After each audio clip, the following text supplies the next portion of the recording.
नमस्कार। आज ज्योतिष का तीसरा अध्याय।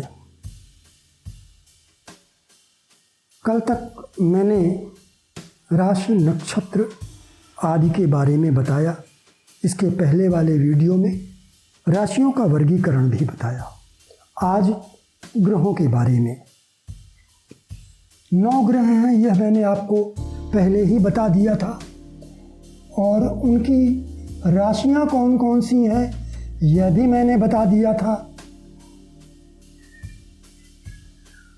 मैंने आपको इसके पहले वाले वीडियो में बताया था कि राहु केतु चूँकि इनका भौतिक अस्तित्व नहीं है, ये छाया ग्रह हैं, केवल कटान बिंदु हैं, इसलिए इन्हें कोई राशि नहीं दी गई है। इनकी अपनी कोई राशि नहीं होती है। शेष 7 ग्रहों की राशियां होती हैं। सूर्य की एक राशि होती है सिंह, चंद्रमा की एक राशि होती है चंद्र कर्क।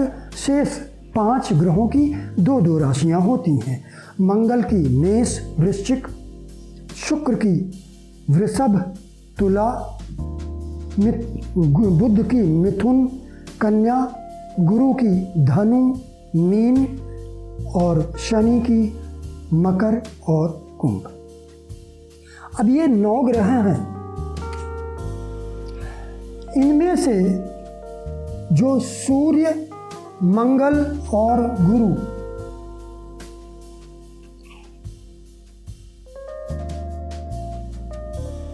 ये पुरुष ग्रह हैं। सूर्य, मंगल, गुरु ये पुरुष ग्रह हैं।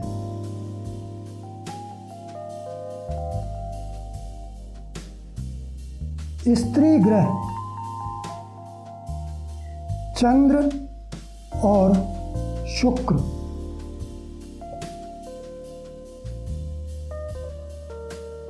चंद्र और शुक्र को स्त्री ग्रह माना गया है ज्योतिष में। वैसे तो सभी जानते हैं कि चंद्रमा को चंदा मामा कहते हैं और शुक्र वो शुक्राचार्य हैं, लेकिन ज्योतिष में चंद्रमा और शुक्र को स्त्री ग्रह माना गया है।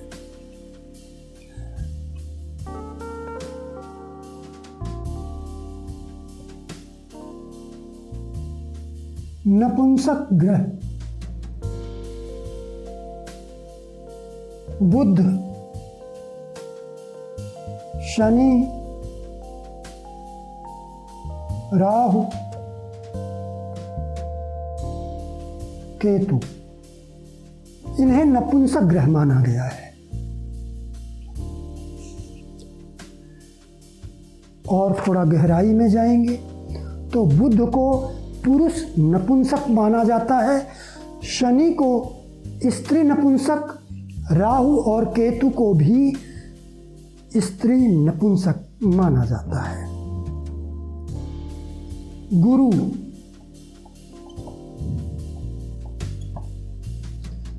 नैसर्गिक शुभ ग्रह, सबसे ज्यादा शुभ ग्रह गुरु को माना गया है।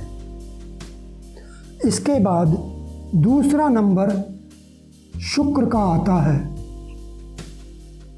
तीसरा नंबर बुध का, लेकिन बुध के साथ में एक शर्त जुड़ी है।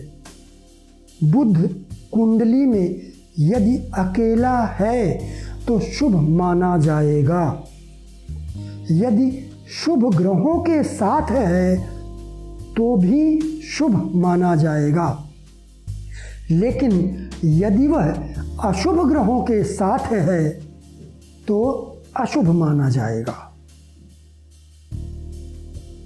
इसके बाद चंद्रमा, शुक्ल पक्ष का चंद्रमा सप्तमी तिथि से लेकर, शुक्ल पक्ष की सप्तमी तिथि से लेकर कृष्ण पक्ष की पंचमी तिथि तक चंद्रमा पक्ष बल से बलि होता है। और पक्ष बल से बलि का मतलब है कि शुभ होता है। शुक्ल पक्ष की सप्तमी का मतलब है चंद्रमा का प्रकाश तीव्र हो जाता है। और कृष्ण पक्ष की पंचमी तक तेज ही रहता है। कृष्ण पक्ष में धीरे धीरे डाउन होता है, उसकी कलाएं कम होती जाती हैं, लेकिन पंचमी तक अच्छी तेज रोशनी होती है। तो ऐसे चंद्रमा को हम पक्ष बल से बलि चंद्रमा कहते हैं और इसे शुभ चंद्रमा कहते हैं। और कृष्ण पक्ष की षष्ठी से लेकर शुक्ल पक्ष की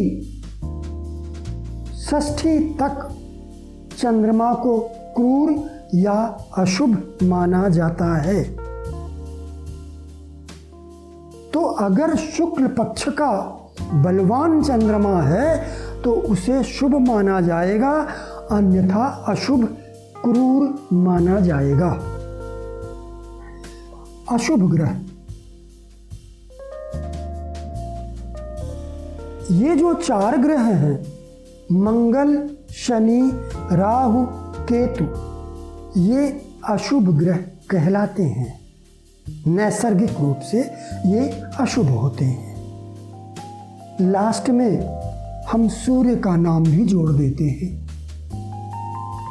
सूर्य का अंत में इसलिए क्योंकि सूर्य को अशुभ ग्रह नहीं कहा गया है, लेकिन सूर्य क्रूर ग्रह है।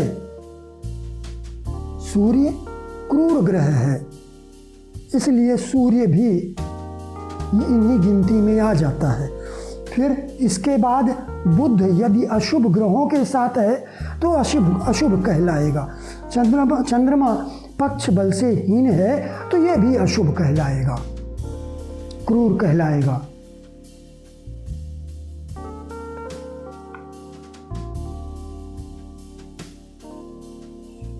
अब इसके बाद हम ग्रहों के तत्व की बात करते हैं। मैंने राशियों में आपको 4 तत्व बताए थे: अग्नि, पृथ्वी, वायु, जल। यहाँ आपको मैं ग्रहों के 5 तत्व के बारे में बताता हूँ। सूर्य, मंगल और केतु, ये अग्नि तत्व के ग्रह हैं। सूर्य, मंगल, केतु, केतु मंगल की तरह होता है, तो अग्नि तत्व का ग्रह है।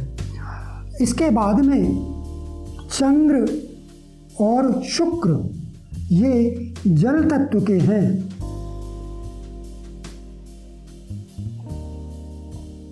शुक्र के बाद जो बुध है, ये पृथ्वी तत्व का है।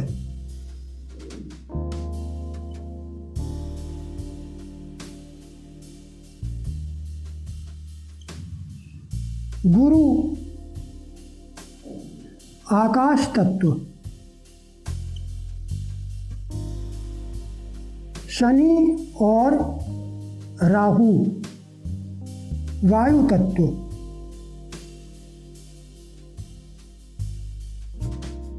इन्हें भी आपको याद करना होगा, ध्यान रखना होगा इन सारी बातों का।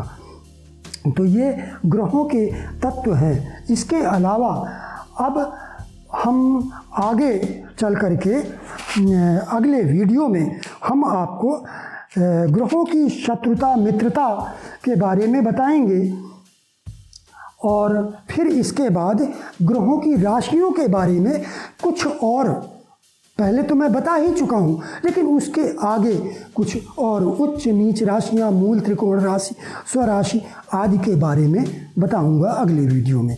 17 अगस्त 2025 से मेरा एडवांस ज्योतिष क्लास शुरू हो रहा है, तो यदि आप इंटरेस्टेड हों तो आप ज्वाइन कर सकते हैं। उसमें आपको फलित करने की सही विधि बताई जाएगी। घटनाओं का निर्धारण करने की विधि बताई जाएगी। आपके द्वारा कुंडली विश्लेषण करवाया जाएगा। यानी 3 महीने का ये जो कोर्स है, 3 महीने के बाद आप निश्चित रूप से फलित करना सीख जाएंगे। तो आज के लिए बस इतना ही। सभी को नमस्कार।